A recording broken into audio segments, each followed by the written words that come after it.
सत्संग के चौथे भाग को प्रारंभ करते हैं।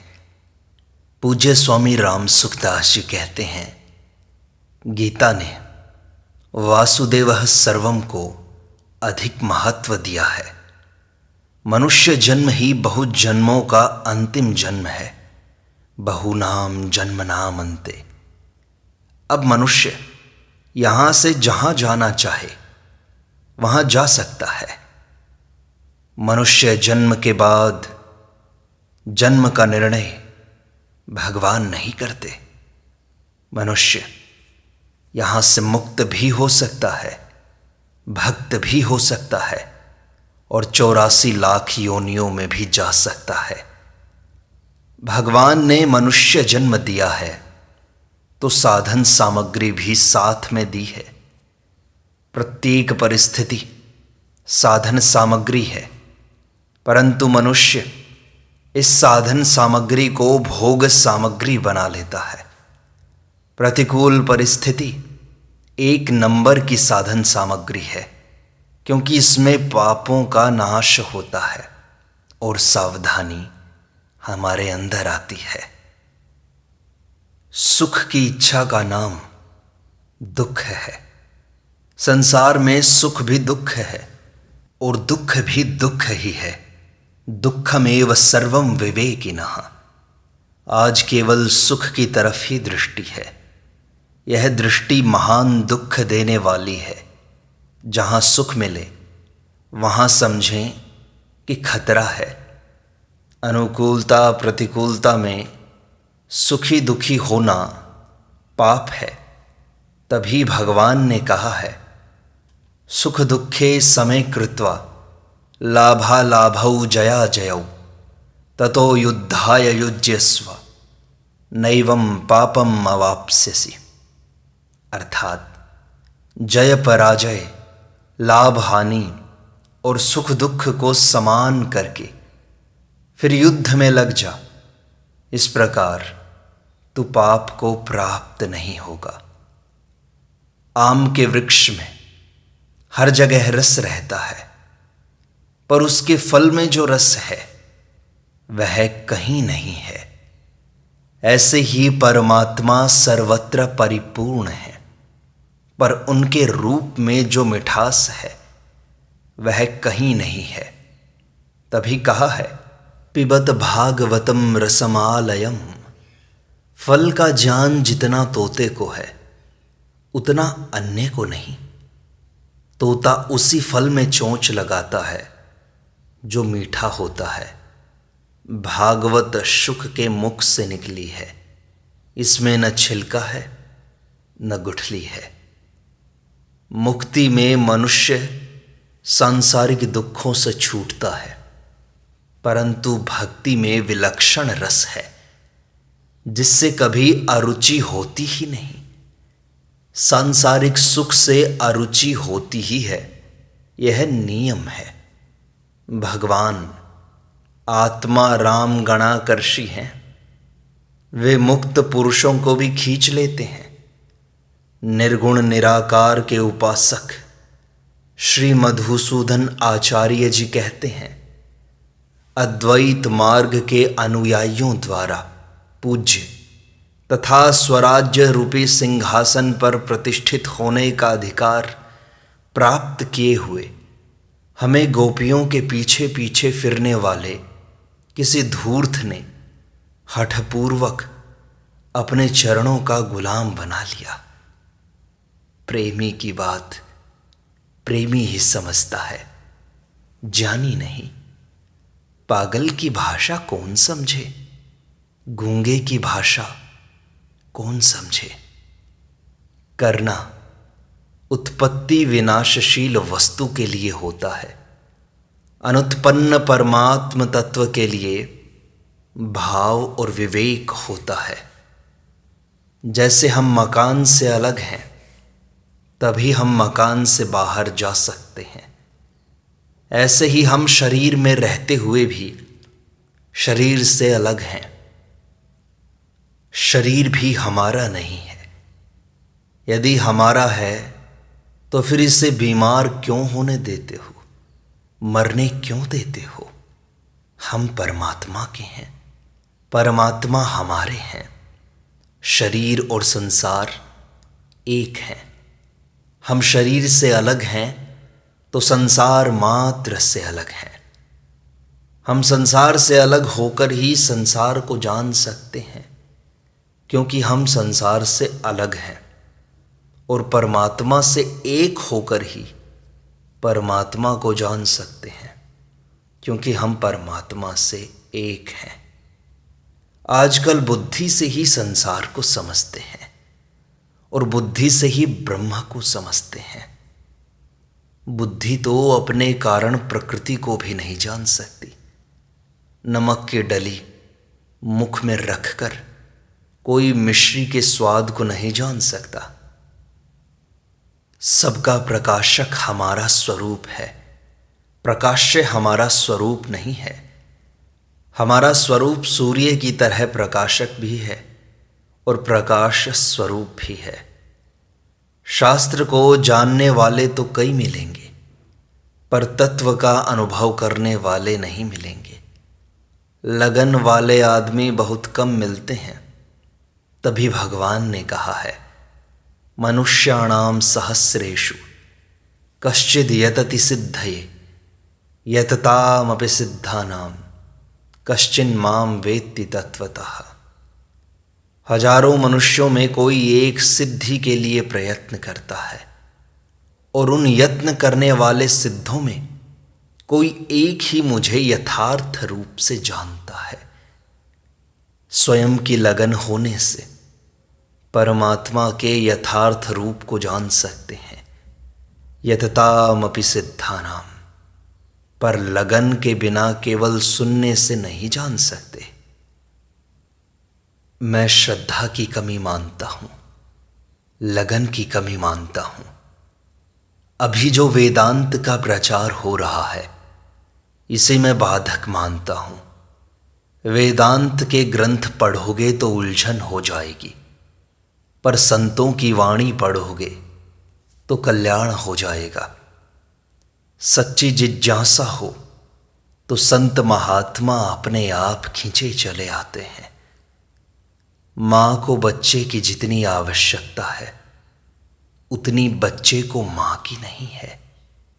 बछड़ा एक मुंह से दूध पीता है, पर गाय के 4 थन होते हैं।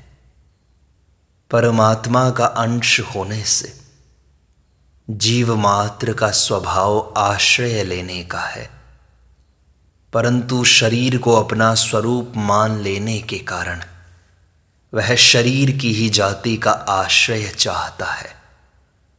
शरीर मैं नहीं, मेरा नहीं और मेरे लिए नहीं, यह हो जाए तो फिर वह नाशवान का आश्रय नहीं चाहेगा। नाशवान का आश्रय लोगे तो तरह तरह की आफतें आएंगी। जैसे अंकुर निकले बिना बीज का पता नहीं लगता, ऐसे ही वासना बीज रूप से रहती है, उसका पता नहीं लगता। वासना से कामना, आशा, तृष्णा इत्यादि उत्पन्न होते हैं।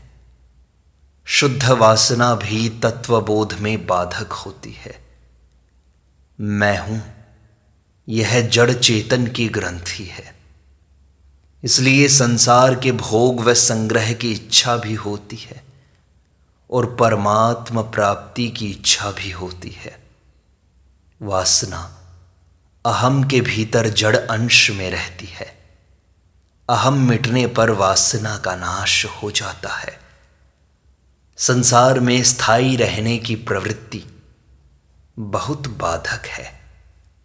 सत्संग से बहुत लाभ, सुधार होता है, पर पूर्णता प्राप्त किए बिना उसमें संतोष नहीं करना चाहिए।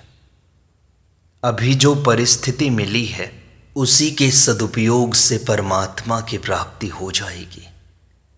भगवान के समान अपना कोई नहीं है।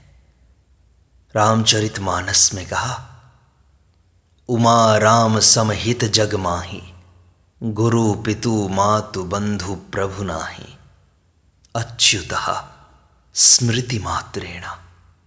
भगवान को याद करना ही उनकी सेवा है। केवल याद करना है, पत्र पुष्प फल की भी जरूरत नहीं। द्रौपदी ने केवल याद किया था। इधर दशरथ जी प्रेमी थे, कौसल्या जी जानी थी। उधर जनक जी जानी थे, सुनैना जी प्रेमी थी। विदुरानी जी को यह पता नहीं कि मैं गिरी खिला रही हूं या छिलका। ऐसे ही ठाकुर जी को पता नहीं कि मैं गिरी खा रहा हूं या छिलका। ये यथा माम प्रपद्यन्ते तांस तथैव भजाम्यहम्। हमें राग द्वेष से रहित होना है। अनुकूलता से सुख हो तो इसका भी दुख होना चाहिए, प्रतिकूलता से दुख हो तो इसका भी दुख होना चाहिए। यह साधक में सावधानी होनी चाहिए। न प्रवृत्ति की इच्छा हो, न निवृत्ति की इच्छा हो। जब तक असर पड़ता है तब तक साधक स्वस्थ नहीं है, रोगी है। सब में परमात्मा परिपूर्ण है, इस बात को याद रखो और प्राणी मात्र में भगवान को देखो। कम से कम मनुष्यों में तो भगवान को देखो। जैसे मंदिर में भगवान का पूजन मूर्ति में करते हैं, ऐसे ही मन से सब में भगवान को देखकर उनका पूजन करो। मन ही मन सबको दंडवत प्रणाम करो कि उनको पता ही ना लगे। गुप्त दान गुप्त साधन बड़ा तेज होता है। सबको किया गया प्रणाम भगवान को प्राप्त होता है। यह बहुत ही उत्तम साधन है जो प्रत्येक कर सकता है। पशु पक्षी आदि से कभी खटपट लड़ाई नहीं होती, मनुष्यों से ही लड़ाई होती है। इसलिए मनुष्यों में भगवत भाव करने के लिए कहा है। कम से कम प्रत्येक मनुष्य को नमस्कार करो। नमस्कार किए बिना कोई मनुष्य खाली न जाए। सबको किया गया नमस्कार भगवान को प्राप्त होता है। यह बहुत ही उत्तम साधन है जो प्रत्येक व्यक्ति कर सकता है। मुक्ति कर्म से नहीं होती, अपितु कर्म योग से होती है। अपने लिए कुछ भी न करना कर्म योग है। समाधि भी अपने लिए न हो। जो साधन कर सकते हैं उसे करते नहीं, और जो नहीं कर सकते उसके लिए हिचकते हैं। यह बाधक है। जो सुगमता से कर सकते हैं उसे करें तो आखिर तक पहुंच जाएंगे। भक्ति में अहंकार को बदला जाता है। अहंकार बदलना बड़ा सुगम है। मैं साधक हूं, अतः मुझे साधन से विरुद्ध कार्य नहीं करना है। बस इतनी सावधानी रखो। लड़का कहना न माने तो उसे अपना मत मानो। उससे अपनापन छोड़ दोगे तो उसका सुधार हो जाएगा। यह मार्मिक बात है। मन मेरा है तो फिर मन कभी शुद्ध नहीं होगा। अपनापन हटाते नहीं और शुद्ध कर सकते नहीं, यह गुत्थी है। मन को मेरा मत मानो तो वह शुद्ध हो जाएगा। वास्तव में वह भगवान का है, आप अपना मानते हैं। यह गलती है बस। मन एकाग्र हो या ना हो उसे छोड़ दो तो यह गीता का योग हो जाएगा। जो साधन नहीं कर सकते उसका लोभ मत करो। जो कर सकते हैं वह करो। भगवान की कृपा से जो काम होगा वह आपके उद्योग से नहीं होगा। इसलिए भगवान को पुकारो। पुकार से जो काम होता है वह विवेक से नहीं होता। पुकार से बहुत जल्दी सिद्धि होती है। विवाह होने पर आपकी लड़की अपना अहंकार बदल लेती है, फिर आप नहीं बदल सकते क्या? आप मीराबाई बन जाओ। मेरे तो गिरधर गोपाल। दूसरों न कोई। जिस साधन में आपकी योग्यता, विश्वास और तत्परता हो, वही साधन करो। साधन अनेक हैं, उनमें समन्वय मत करो। समन्वय करना साधक का काम नहीं है। किसी ग्रंथ के खंडन अंश को मत मानो, मंडन अंश को मानो। गीता, रामायण और भागवत में मेरी श्रद्धा है, अन्य ग्रंथों में वैसी श्रद्धा नहीं है। पंडिताई के ग्रंथों से पंडिताई आ जाएगी, पर सिद्धि नहीं होगी। परमात्मा प्राप्ति सुगम है, यही मानना साधक के काम का है। लाभ की बात को ग्रहण करना है। वास्तव में परमात्मा प्राप्ति कठिन नहीं है, प्रत्युत संसार का त्याग कठिन है। लगन की कमी होने से परमात्मा प्राप्ति कठिन दिखाई देती है। कठिन वह वस्तु होती है जिसका निर्माण होता है, परमात्मा का निर्माण नहीं होता। वे तो नित्य प्राप्त हैं। पारस के स्पर्श से लोहे का सोना बनता है, पर परमात्मा बनते नहीं हैं। केवल उत्कंठा की कमी है। परमात्मा प्राप्ति में देरी असह्य हो तो फिर देरी नहीं होती। देहाभिमान और राग, ये दो बड़ी भयंकर बीमारियां हैं। पढ़ाई करने वाले ब्रह्म, प्रकृति और जीव सबको बुद्धि का विषय बनाते हैं। साधक को न देखकर साध्य को देखते हैं। आप रुपयों को चाहते हैं, रुपए आपको नहीं चाहते, फिर भी आप रुपए कमा लेते हैं। परंतु परमात्मा तो आपको चाहते हैं, फिर उनकी प्राप्ति में क्या कठिनता है? रुपयों की प्राप्ति में तो प्रारब्ध है, पर परमात्मा की प्राप्ति में प्रारब्ध है ही नहीं। परमात्मा की प्राप्ति में केवल भाव और बोध की मुख्यता है। उत्कट अभिलाषा हो तो पापी से पापी को भी परमात्मा की प्राप्ति हो सकती है, और अभिलाषा न हो तो बड़े बड़े पुण्यात्मा को भी प्राप्ति नहीं हो सकती। परमात्मा प्राप्ति पाप पुण्य दोनों से ऊंचा उठने पर होती है। भगवान के मिलन का रस बड़ा रसीला होता है, वैसा रस और कहीं नहीं है। वह अनिर्वचनीय है। मिलने में जो रस है, विरह में उससे कम रस नहीं है। योग में वियोग है और वियोग में योग है। योग में तृप्ति नहीं होती और वियोग में विस्मृति नहीं होती। यह अनिर्वचनीय स्थिति प्रेम में ही होती है, जान में नहीं। जान में अखंड आनंद रहता है, पर प्रेम में अखंड आनंद रहते हुए भी प्रतिक्षण वर्धमान आनंद है। दिने दिने नवम नवम। प्यास जल तत्व से अलग नहीं है, पर प्यास में जो आनंद है वह जल में नहीं है।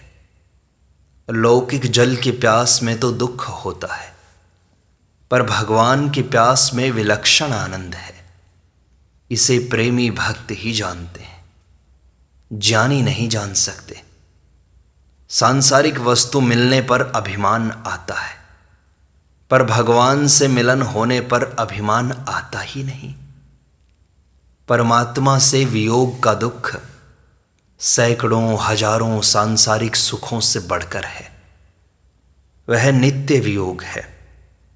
प्रेम में मुक्ति का रस भी फीका हो जाता है। मुक्ति में तो संसार छूटता है, दुख मिटता है, आफत छूटती है। सहज अवस्था स्वाभाविक है। जन्म मरण, राग द्वेष, सुख दुख, संताप आदि सब अस्वाभाविक हैं।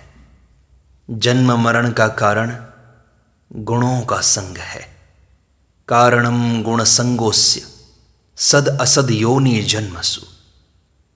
परंतु वास्तव में स्वयं असंग है, असंगो ही अयम पुरुषः। अभ्यास या क्रिया जड़ के द्वारा होती है, तत्व की प्राप्ति जड़ के द्वारा नहीं होती, प्रत्युत जड़ के त्याग से होती है। शरणागति करण निरपेक्ष है, यह स्वयं की स्वीकृति है, बुद्धि का निश्चय नहीं है। मैं हूं, यह क्या आपकी बुद्धि का निश्चय है? गीता में मयि अर्पित मनोबुद्धिर्यो मद्भक्तः, इन पदों में मन बुद्धि जिसके हैं वह स्वयं अर्पित है, मुख्यता स्वयं की है, मन बुद्धि की नहीं, मन बुद्धि की अपेक्षा नहीं है। इसलिए मैं करण रहित नहीं कहता हूं, प्रत्युत करण निरपेक्ष कहता हूं। स्वयं में बैठी बात की विस्मृति नहीं होती।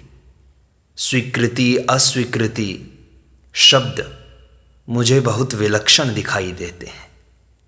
मैं भगवान का हूं, ऐसा मानने के बाद यदि अपने में कोई विकार दिखाई दे तो भगवान को पुकारो, हे नाथ, हे नारायण, मैं आपको भूलूं नहीं, मैं आपको भूलूं नहीं। इस प्रकार सत्संग का यह भाग संपूर्णता को प्राप्त होता है। शेष अगले अंक में।